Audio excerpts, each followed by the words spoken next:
Chers amis internautes, l'heure est grave. Nos deux camarades, fiers combattants français, chasseurs alpins, glisseurs de quenelle, sont dans la tourmente.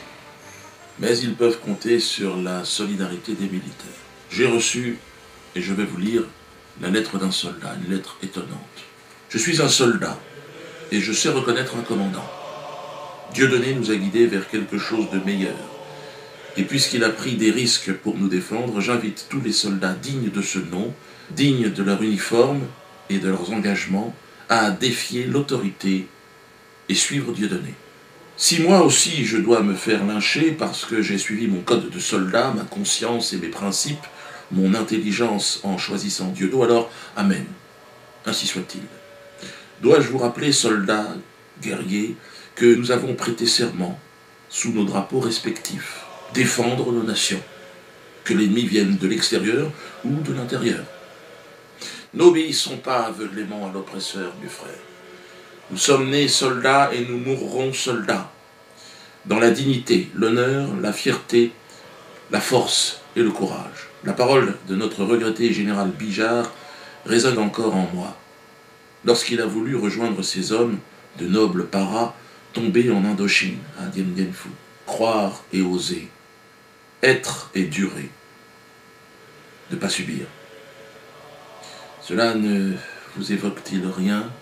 Fidélité, loyauté? Nous n'avons pas choisi le chemin le plus facile. Nous n'avons pas choisi de travailler pour des belligérants ingrats et peu scrupuleux. J'ai fait 3 guerres et plus de 15 opérations, notamment dans les forces spéciales.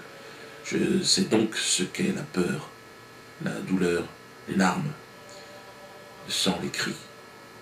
J'ai tué des hommes. J'ai suivi les ordres. Je suis moi aussi revenu traumatisé et grièvement blessé à quelques pas d'une caisse en bois. Je connais l'angoisse qui nous habite en OPEX. Je sais notre effroi à chaque fois que nous embarquons vers l'inconnu. Je connais nos regards crispés à chaque fois que nous passons par la portière pour sauter dans le vide, le néant, avec le poids des sacs et de nos propres corps. Je connais la terreur et la mort de très près. Mais je connais aussi notre solidarité légendaire, notre fraternité universelle, celle qui règne au sein de nos rangs et qui nous oblige parfois à nous entretuer au nom de dirigeants peu scrupuleux, avides d'argent, fabriqués sur notre pauvre dos qui a déjà tant porté. J'invite nos supérieurs et subalternes à enfin faire preuve d'audace, de témérité et de courage politique. Nous avons juré de protéger nos nations, alors honorons ensemble ce serment militaire. Nous portons haut et fort nos valeurs, nos traditions, nos devises respectives, alors respectons-les. Enfin, mes frères d'armes, un soldat ne se résume pas à un pantin surentraîné qui obéit aveuglément. Un soldat, c'est l'enfant armé d'une nation, un homme qui vit debout. Alerte, conscient, lucide, éveillé, un soldat, c'est un chevalier, un guerrier, mais qui n'obéit pas sans réfléchir à son roi.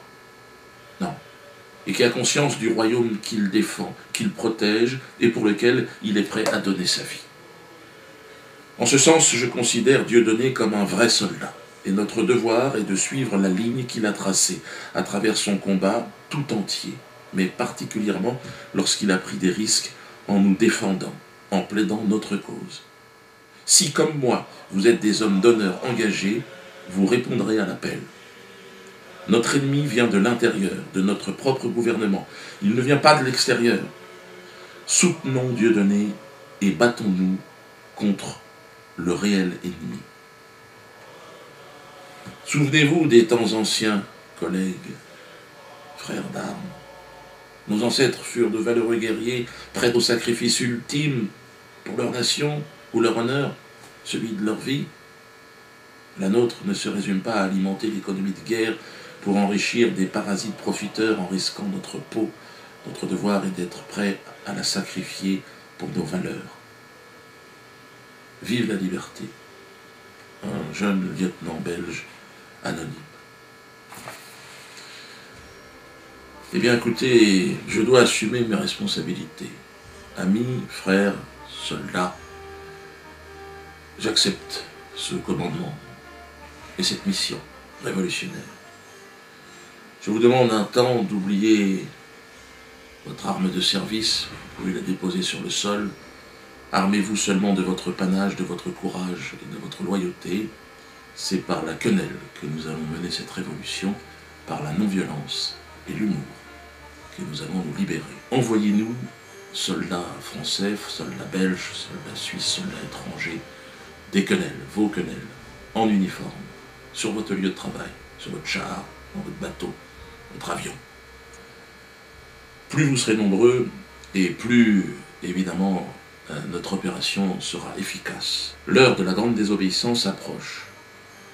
Nous devons opérer une démonstration de force pour faire comprendre à ce système que nous ne reviendrons pas en arrière. Désobéissance civile et militaire. Le vendredi 20 septembre à 18 h au Théâtre de la Main d'Or, je vous invite à venir en uniforme, militaire ou civil.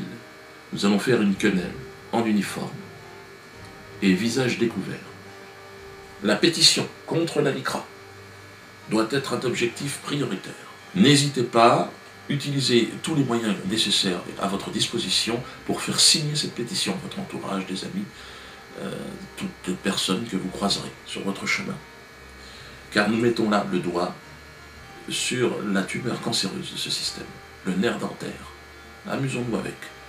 Nous avons dépassé la barre des 50 000. Nous demandons la dissolution de la LICRA. Croyez-moi bien que cette pétition va faire du bruit. Elle en fait déjà énormément. Les 100 000 sont à notre portée. Mobilisez-vous. C'est une guerre qui nous a été déclarée par M. Le Drian. Nous allons y répondre par la non-violence et par la quenelle. Et nous gagnerons cette guerre. Pour la France, pour nos enfants, pour la liberté. Agimez.